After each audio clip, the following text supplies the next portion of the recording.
할렐루야.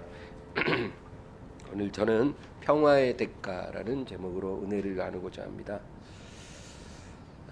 여러분, 매년 성탄절이 오면 사람들은 하나님 앞에 평화 주시기를 간구합니다. 그래서 분쟁과 다툼이 있는 곳에도 성탄절만큼은 평화가 임하기를 우리가 기원을 하죠. 역사를 봐도요. 전쟁 중에 성탄절을 맞이하면 그날만큼은 교전을 멈추고 휴전한 그런 경우가 많이 있습니다.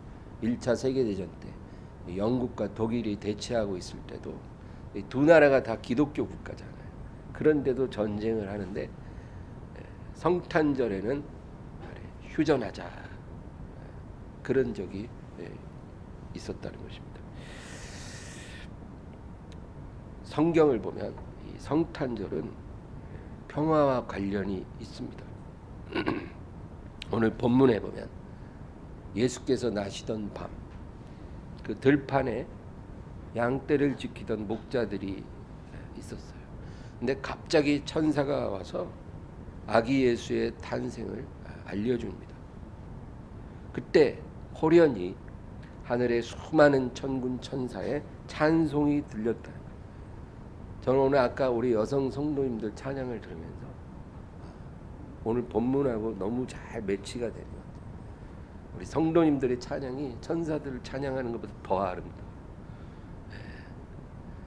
네, 예수께서 나시던 밤에 그 들판에 있는 목자들에게 그 천사들의 찬송 소리가 들렸다는 겁니다. 오늘 우리 본문 13절 14절만 다시 읽겠습니다. 호련히 수많은 천군이 그 천사와 함께 하나님을 찬송하여 이르되 지극히 높은 곳에서는 하나님께 영광이요 땅에서는 하나님이 기뻐하신 사람들 중에 평화로다 하니라. 천사들이 뭐라고 찬양하냐면 지극히 높은 곳에서는 하나님께 영광이요 땅에서는 하나님이 기뻐하신 사람들 중에 평화로다.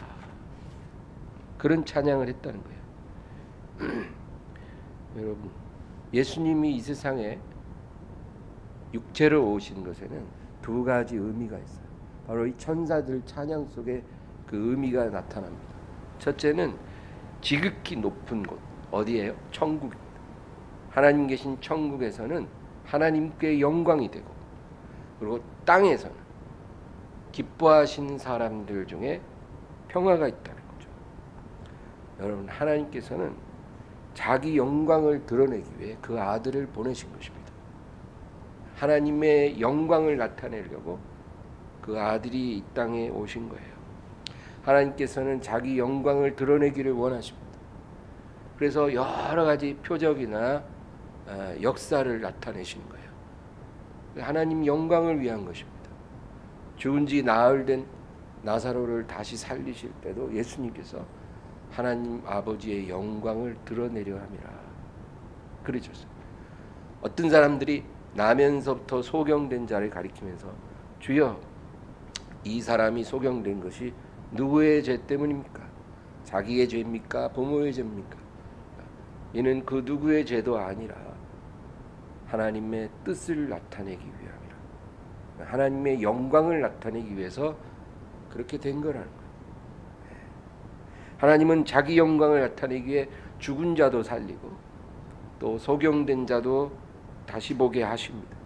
그러나 하나님의 영광이 가장 분명하게 드러난 사건이 바로 하나님의 아들이 육체로 이 땅에 오셨다는 거예요. 이 성탄의 사건이야말로 여러분, 하나님의 영광이 가장 확실하게 나타나 죄를 미워하시는 하나님의 공의. 하나님은 죄를 미워하세요. 죄를 보고 그냥 묵과하실 수 없는 하나님. 그래서 죄를 미워하시는 하나님의 공의와 그러나 죄인을 사랑하시는 하나님의 사랑이 예수님의 이 땅에 오심을 통해 나타난 거예요. 할렐루야. 그래서 우리가 그 그것을 감사하고 찬양하는 거예요. 이 사건이 얼마나 놀라우냐면 여러분 우리가 학교 다닐 때 역사 시간에 역사 배울 때 그 BC, AD 이렇게 배우잖아요. 그렇죠? BC 몇 년, AD 몇 년. 그게 뭔지 아세요? BC라는 건 Before Christ. 예수님 오시기 전이라는 거예요. 그래서 BC 250년 그러면 예수님 오시기 250년 전. AD라는 거는 아노 도미니라는 라틴어예요. 주후란 뜻이에요.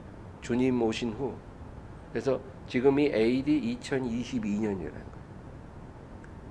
그러니까 여러분 우리가 믿든지 안 믿든지 뭐 좋든지 싫든지 간에 우리는 역사를 그렇게 나눈다는 거예요.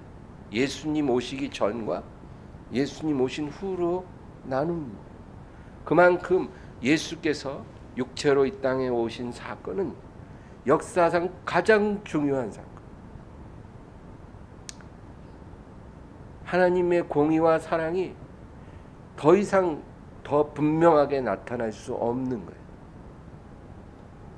예수님은 육체로 오셔서 십자가에 죽으신 거예요. 그것이 예수님이 이 땅에 오신 가장 중요한 목적이에요. 예수님은 죽으시기 위해 오셨어요. 또한 두 번째 주님이 이 땅에 오신 의미는 아까 천사들이 찬양할 때 뭐라 그랬냐면 땅에 있는 자들, 땅에서는 하나님이 기뻐하는 자들에게 평화로다. 여러분 성탄의 평화는 이 세상 모든 사람을 위한 것이 아니에요. 땅에서 하나님의 기뻐하시는 자들에게 허락된 평화다. 그 얘기입니다. 이사야 9장 6절을 우리 다 같이 읽겠습니다. 이는 한 아기가 우리에게 낳고 한 아들을 우리에게 주신 바 되었는데 그의 어깨에는 정사를 메었고 그의 이름은 기묘자, 모사라, 전능하신 하나님이라, 영존하시는 아버지라, 평강의 왕이라 할 것임이라. 지금으로부터 2000년 전에 하나님께서 한 아기를 우리에게 주셨다는 거예요. 한 아기가 우리에게 낳고 한 아들을 우리에게 주셨다. 근데 여러분 이게요 이사야의 예언이거든요. 이사야 선지자는 예수님이 탄생하기 600년 전에 예언을 한 거예요. 600년 뒤에 있을 일을 예언했으니까 이사야도 자기가 예언하는 게 무엇을 의미하는지 몰랐을 거예요. 근데 우리는 알죠. 하나님이 한 아기를 우리에게 주셨다는 거예요. 한 아들이 우리에게 낳았다는 거예요. 그리고 나서 예수님에 대해서 7가지로 수식어를 다 말씀을 하는 거예요. 이 중요한 구절인데요. 첫째는 그 어깨에는 정사를 메었다 그래요. 정사라는 건 영어로 하면 가버먼트예요. 정부란 뜻이잖아요. 그러니까 이 아기의 어깨에는 정부가 매어져 있다. 폴리티컬 파워를 말해요. 예수님은 진정한 정치적인 힘과 그의 정부를 그 어깨에 매셨다. 그 얘기입니다. 여러분 장차 주님이 다시 오시면 그때는 아기로 오시는 게 아니라 백마 타고 왕관을 쓰고 천사들과 함께 왕으로 오실 겁니다. 그리고 이 땅에 그의 정부를 세우실 거예요. 그를 경외하는 저와 여러분에게는 각자가 행한 대로 왕 같은 제사장으로 다스릴 수 있도록 하시겠다는 거예요. 이기는 자에게는 나와 함께 보좌에 앉게 하리라. 믿으시기 바랍니다. 여러분 이 땅에서 성공하려고 너무 그렇게 안달복달하지 마세요. 그것은 모래 위에 지은 집이에요. 잠시 있다 사라지는 아침 안개예요. 우리가 어떤 이 세상의 영광이나 권력을 가져도 그것은 그냥 잠시 보이다 시드는 꽃과 같아요. 그러나 예수님이 어깨에 메고 이 땅에 오실 그 정부는요 영원한 정부예요. 그 정부에서 주님과 함께 보좌에 앉고 다스리는 자가 되기를 주의 이름으로 축원합니다. 그다음에 두 번째는 그 이름은 기묘자라 그랬어요. 기묘자, 이거는 영어로 wonderful이라는 거예요. 놀라우신 분이다, 그런 뜻이에요. 여러분, 예수님은 놀라우신 분이에요. 우리의 이해를 초월하신 분이에요.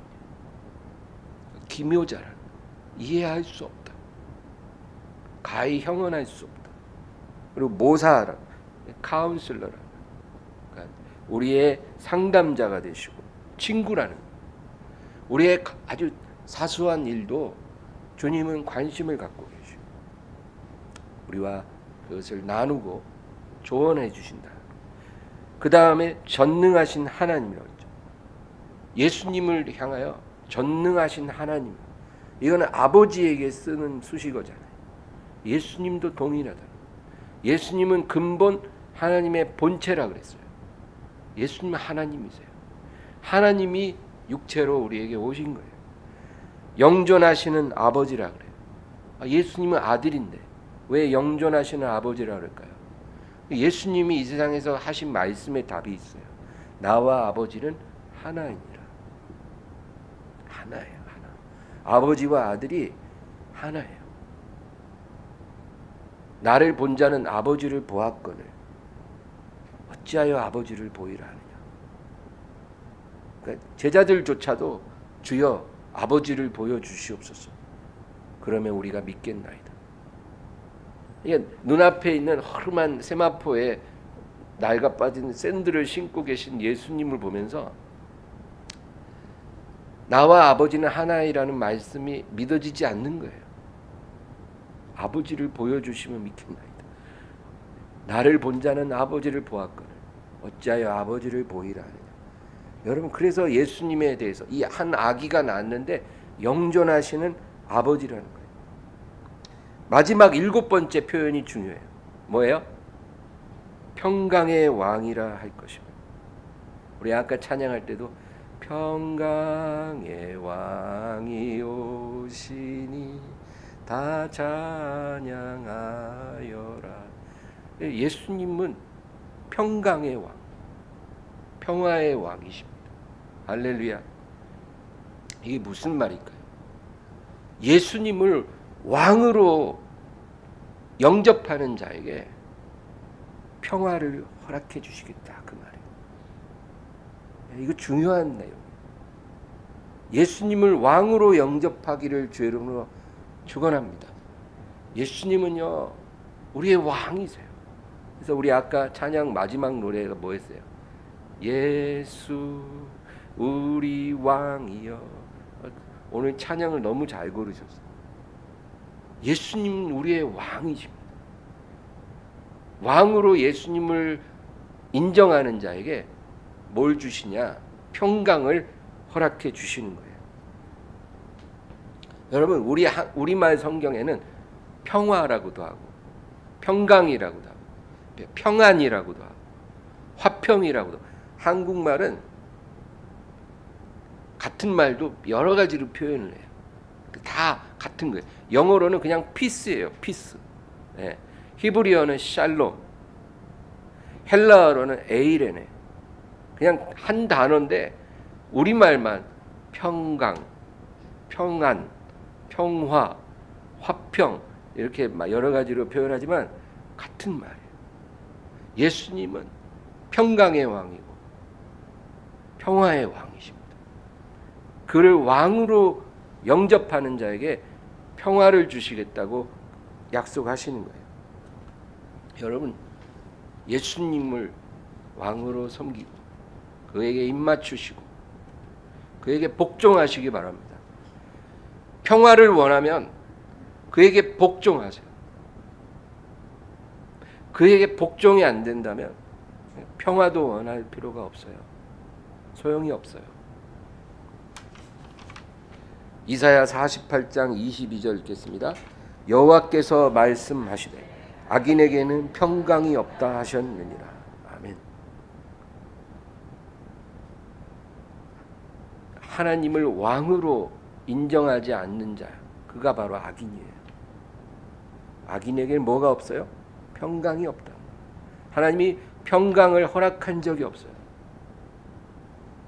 하나님을 왕으로 인정하는 자에게 하나님이 평강을 주시겠다 약속하셨어요. 우리 마태복음 10장 34절 35절 다 같이 읽습니다. 내가 세상에 화평을 주러 온 줄로 생각하지 말라. 화평이 아니요 검을 주러 왔노라. 내가 온 것은 사람이 그 아버지와 딸이 어머니와 며느리가 시어머니와 불화하게 하려 함이니. 우리가 성경을 읽어보면 어떻게 서로 모순적인 그런 말씀들이 있어요. 왜냐하면 예수님은 평강의 왕이라고 분명히 말씀하셨는데 여기 마태복음에서는 주님이 뭐라 하면 내가 너희에게 이 세상에 평화를 주러 온 것이 아니라는 거예요. 화평을 주러 온 것이 아니라 검을 주러 왔노라. 이게 무슨 뜻일까요? 내가 이 세상에 화평이 아니라 검을 주러 왔다. 내가 너희로 하여금 검을 줌으로 나를 믿는 자들과 믿지 않는 자들을 분리하러 온 것이다 그 말이에요. 예수님은 먼저 검으로 분리하십니다. 세상에 속한 것과 하나님께 속한 것을 분리하세요.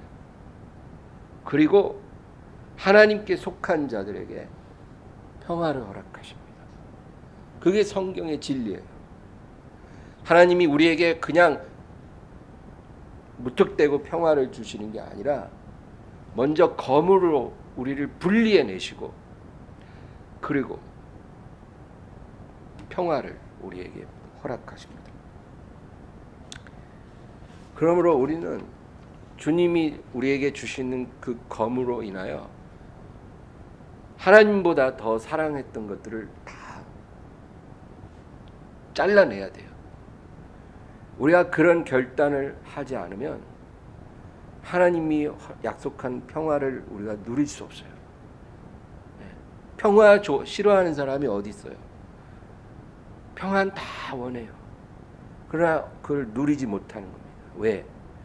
하나님보다 더 사랑하는 것이 내게 있는 한.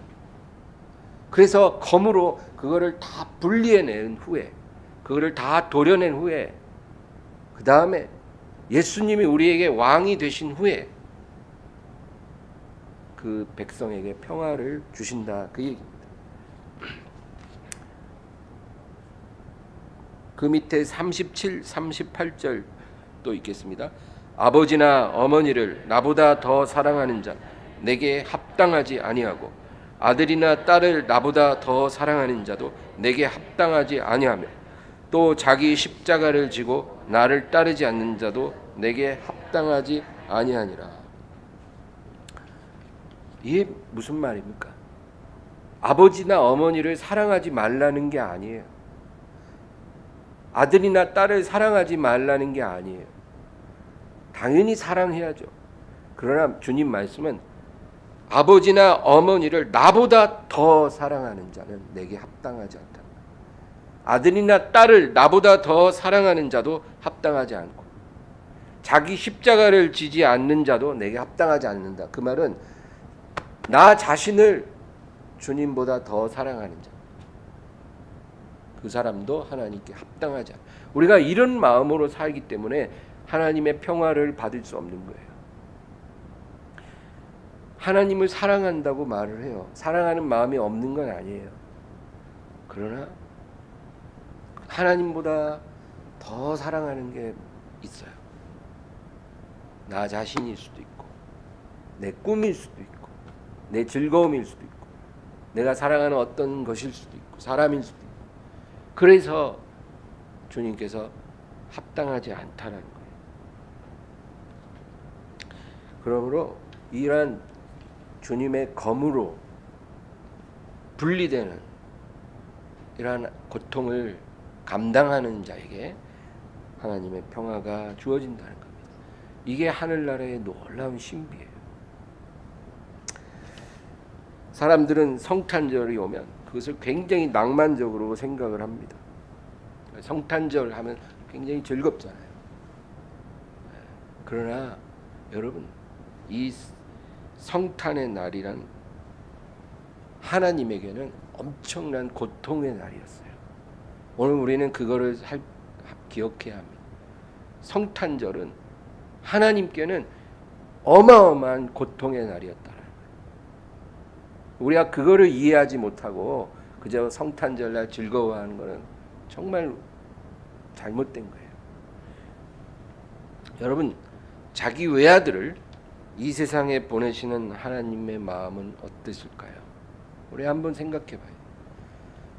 자식을 외국에 유학 보낸 부모들 있잖아요. 그 유학 보낼 때 그 공항에서 많이 울어요. 그리고 아들을 군대에 입대시킬 때 그 훈련소에 들어가는 아들 보고 많이 울어요. 우리 어머니는 눈물이 없는 분인데 제가 논산훈련소에 들어가서 이제 입고 간 옷이 소포로 도착했을 때 우셨대요. 제가 군에 입대할 때도 갔다 와 이러고 현관 앞에만 나오신 분이에요. 갔다 와. 그런데 제 옷이 소포로 도착했을 때 우셨다는 거예요. 여러분, 그런 부모의 아픔과 같았을까요? 하나님이 아들을 이 세상에 보낼 때 그것보다 훨씬 더 괴로우셨을 겁니다. 죄 없는 아들을 사형대에 올려보내는 부모의 심정이라고 표현하면 정확할 거예요. 아들이 죄가 없는데 억울하게 사형대에 올라갔어요. 그걸 바라보는 부모의 마음은 어떨 것 같으세요? 아브라함이 그랬어요. 아브라함은 100세에 낳은 외아들을 그 등에 장작더미를 쥐게 하고 길을 떠났어요. 모리아산을 향해 가는 그 아브라함의 그 심정과 같았을 겁니다. 에스겔서에 보면 하나님이 에스겔 선지자에게 말씀합니다.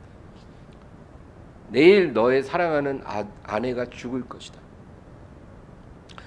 참 선지자도 못할 모거든 이래. 소세야 선지자는 아주 이상한 여자를 아내로 맞이하라고 하나님이 명하셔서 그렇게 했죠. 근데 에스겔 선지자는 하나님의 메시지를 전달하는 하나의 방법으로 하나님이 내일 너의 아내가 죽을 것이다. 그러나 절대로 울어서는 안 된다는 거예요. 왜냐하면 바로 내일 예루살렘이 함락되기 때문이라는 거예요. 여러분, 이게 무슨 말이냐면 에스겔 선지자는 이미 10년 전에 바벨론의 포로로 끌려왔거든요. 지금 바벨론에서 살고 있어요. 그런데 수백 킬로 떨어진 예루살렘 성이 내일 함락될 거라고 하나님 말씀하는 거예요. 그리고 내일 너의 아내가 죽을 때 너는 슬퍼해서는 안 된다. 그래서 사람들이 너에게 왜 울지 않느냐, 아내가 죽었는데 왜 울지 않느냐고 묻거든 너무너무 슬퍼도 울 수 없는 이 마음이 바로 예루살렘 성을 대적에게 내주신 하나님의 마음이라고 말하라는 거예요. 그러니까 하나님의 마음, 너무너무 슬픈데도 울 수 없는 마음. 왜? 울면 마음이 약해지니까. 울 수 없는 하나님의 마음을 에스겔이 표현을 해야 되거든요. 그래서 아내가 죽어도 울지 말라는 거예요. 여러분, 이 성탄절은요, 우리에게는 고요한 밤, 거룩한 밤이지만 하나님에게는 슬픔과 고통이 가득한 밤이에요. 하나님 아버지의 마음은 너무너무 슬픈 그런 날이었어요. 그리고 아기 예수를 이 땅에 나게 하신 거예요. 왜? 저와 여러분의 죄를 지고 죽기 위해 오신 거예요. 요한복음 3장 16절 17절을 다 같이 읽겠습니다. 하나님이 세상을 이처럼 사랑하사 독생자를 주셨으니 이는 그를 믿는 자마다 멸망하지 않고 영생을 얻게 하려 하심이라.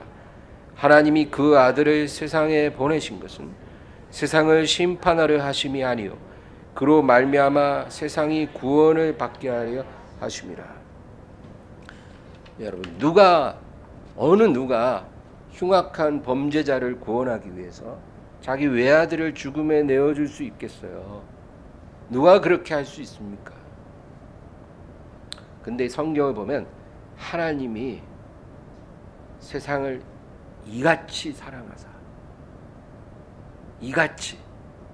이같이 우리를 사랑하셨다. 흉악한 범죄자인 우리들을 살리기 위해 외아들을 죽음에 내어주신 거예요. 그와 같이 우리를 사랑하셨다. 하나님의 사랑을 헛되이 받지 마시기 바랍니다. 히브리서 5장 7절입니다. 그는 육체에 계실 때 자기를 죽음에서 능히 구원하실 이에게 심한 통곡과 눈물로 간구와 소원을 올렸고 그의 경건하심으로 말미암아 들으심을 얻었느니라. 여러분, 예수님은 어떠셨을까요? 성탄절날 물론 아기 예수님은 말구유에 소록소록 잠드셨겠지만 여러분, 성경에 보면 뭐라 그래요? 그는 육체에 계실 때, 이 세상 살아 계실 때, 육체로 계실 때 자기를 죽음에서 능히 구원하실 이에게 심한 통곡과 눈물로 간구와 소원을 올렸다는 거예요. 예수님은 육체로 계실 때 결코 마음에 평안하거나 행복하지 못하셨어요. 하나님이 주시는 잔을 마셔야 되기 때문에 나에게는 받을 세례가 있으니 그것이 이루기까지 나의 답답함이 얼마나 심하겠느냐 그러셨거든요. 예수님은 그 마음이 늘 괴로우셨어요. 하나님의 잔을 마실 때까지. 그래서 새벽마다 밤마다 산에 가서 기도하실 때 그냥 기도하신 게 아니라 심한 통곡과 눈물로 하나님께 간구하셨다 그랬습니다. 성경은 우리에게 말씀해요. 우리가 누리는 평화는요, 하나님의 엄청난 고통을 대가로 지불한 평화예요. 아버지가 엄청난 고통을 겪으시고 예수님도 심한 통곡과 눈물로 새벽마다 밤마다 기도하면서 이루어 주신 평화라는 거예요. 그러면 오늘 우리가 기억할 것은 두 가지인데, 첫째는 하나님의 고통당하심으로 우리에게 이 평화가 임하게 된 것이라는 거예요. 그냥 거저 주어진 게 아니라 하나님의 고통을 대가로 우리에게 평화가 임한 것입니다. 이사야 53장 5절입니다.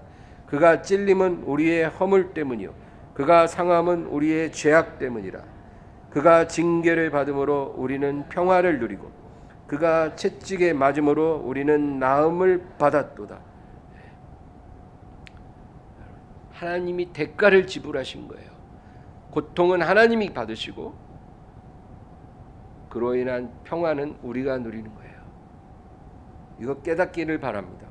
두 번째는 하나님의 고통을 이해하는 자만이 이 평화를 누리게 될 것이라는 거예요.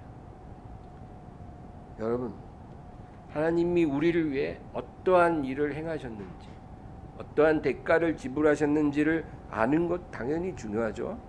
그것뿐만 아니라 내 삶에 다가온 모든 고통과 슬픔이 이 평화를 위해 잠시 허락됐다는 사실, 그것도 우리가 알아야 돼요.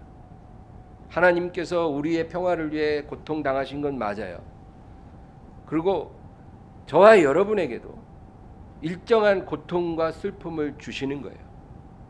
근데 그것은 영원한 게 아니고 우리에게 임할 엄청난 축복과 평안을 위해서 잠시 허락하신 거라는 걸 우리가 알아야 된다는 거예요. 여러분, 그러므로 너무 힘들다고 너무 낙심하지 마세요. 이 고통은 잠시 평화를 위해 허락된 것이라는 것을 깨달으시기 바랍니다. 마태복음 5장 4절이에요. 애통하는 자는 복이 있나니 그들이 위로를 받을 것이며. 예수님이 탄생하실 때 여러분 그거 아세요? 헤롯 왕이 수백 명의 아기들을 살해했어요. 예수님이 탄생하실 때 그 메시아를 제거하기 위해 헤롯 왕이 수백 명의 베들레헴 인근의 아기들을 다 죽였어요. 그러면 그 아기를 이제 낳아서 품에 안은 엄마들은 어떻게 됐을까요?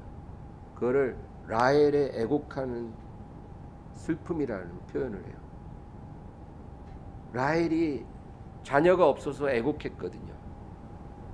아기를 빼앗기고 살해당한 엄마들의 애곡하는 소리가 베들레헴을 진동했어요.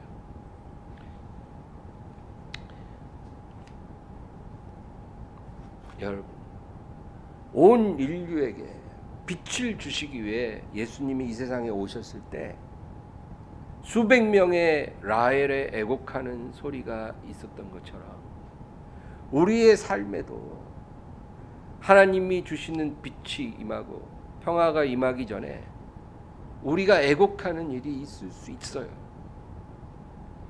우리가 그 애곡을 할 때 낙심하지 말고 성경 말씀을 붙잡으세요. 평화의 빛이 빛나기 전에 애곡하는 일이 있으리라. 그 감당하시기 바랍니다. 요한복음 16장 20절입니다. 내가 진실로 진실로 너희에게 이르노니 너희는 곡하고 애통하겠으나 세상은 기뻐하리라. 너희는 근심하겠으나 너희 근심이 도리어 기쁨이 되리라. 아멘. 주님을 의지하는 자녀들이 이 세상 사는 동안 애곡하는 일이 없을 것이라는 약속을 하시지 않았어요. 근심할 일이 없을 거라고 그런 약속을 하신 적이 없어요. 오히려 뭐라 그러냐면 너희는 곡하고 애통하겠으나 세상은 기뻐하리라. 우리가 애통할 때 오히려 세상은 더 기뻐하고 즐거워한다. 여러분, 우리가 슬픔에 앉았을 때 하나님을 모르는 사람들이 행복하게 사는 것 같아도 부러워하지 마세요. 그런 일이 있을 거라고 주님이 말씀하잖아요. 주님 믿고 교회 열심히 다니면 애통할 일 없고 근심할 일 없을 거라는 말씀한 적이 없어요. 오히려 너희는 애통해도 세상은 기뻐하리라. 그러나 너희는 근심하겠으나 너희 근심이 도리어 기쁨이 되리라. 근심이 변하여 애통이 변하여 기쁨이 될 것이다. 그렇게 약속하십니다. 지금 내가 당하는 애통과 근심이 기쁨으로 변할 거라고 약속하신 거예요. 어떤 자에게? 예수님을 왕으로 영접하는 자에게 그러한 것을 약속하신 거예요. 이 약속이 언제 성취될까요? 히브리서 10장 35절부터 37절까지 읽겠습니다. 그러므로 너희 담대함을 버리지 말라. 이것이 큰 상을 얻게 하느니라. 너희에게 인내가 필요함은 너희가 하나님의 뜻을 행한 후에 약속하신 것을 받기 위함이라. 잠깐 후면 오시리가 오시리니 지체하지 아니하시리라. 아멘. 너희 담대함을 버리지 말라 그랬어요. 이 담대함이 뭐예요? 지금 환경적으로 너무 괴롭고 너무 눌리고 있지만 그러나 담대하라. 왜? 이 상황이 오래가지 않는다는 거예요. 그래서 이 담대함을 버리지 말면 이것이 상을 얻게 할 것이고 너희에게 인내가 필요하면 너희가 하나님의 뜻을 행한 후에 약속하신 것을 받기 위함이라. 잠깐 후면 이가 오시리니 지체하지 아니하리라. 주 예수님이 다시 오실 때 여러분 우리의 애통과 근심은 완전한 기쁨으로 변화될 거예요. 믿으시고 인내하시기 바랍니다. 그리고 우리가 이 세상에 사는 동안에도 성령이 우리를 위로해 주세요. 그냥 어마어마한 고통 속에 막 혀를 악물고 막 인내하기만 하라는 게 아니라 하나님이 주시는 위로가 겸하여 임하는 거예요. 그래서 기쁨 가운데 능히 감당하게 해주셔요. 우리에게 필요한 것도 다 공급하시고 우리의 간구도 다 들어주세요. 우리가 하나님을 의뢰하면 이 땅에서도 충분한 은혜를 주셔요. 그러나 진정한 기쁨과 평화는 오실 이가 오실 때 이루어진다는 겁니다. 마지막으로 요한복음 16장 22절을 읽겠습니다. 지금은 너희가 근심하나 내가 다시 너희를 보리니 너희 마음이 기쁠 것이요 너희 기쁨을 빼앗을 자가 없으리라. 지금은 너희가 근심한다는 거예요. 주를 의뢰하는 너희들이 근심할지라도 내가 다시 너희를 볼 때 너희 마음이 기쁠 거고 너희 기쁨을 빼앗을 자가 없으리라. 여러분, 주님이 우리에게 다시 오실 때 우리는 이렇게 될 것입니다. 믿음으로 살기를 바랍니다. 우리 찬양하고 기도하겠습니다.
다시 한번 평안을 너에게 주노라. 평안을 너에게 주노라. 세상이 줄 수 없는 세상이 알 수도 없는 평안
말씀 생각하면서 간절히 기도하겠습니다.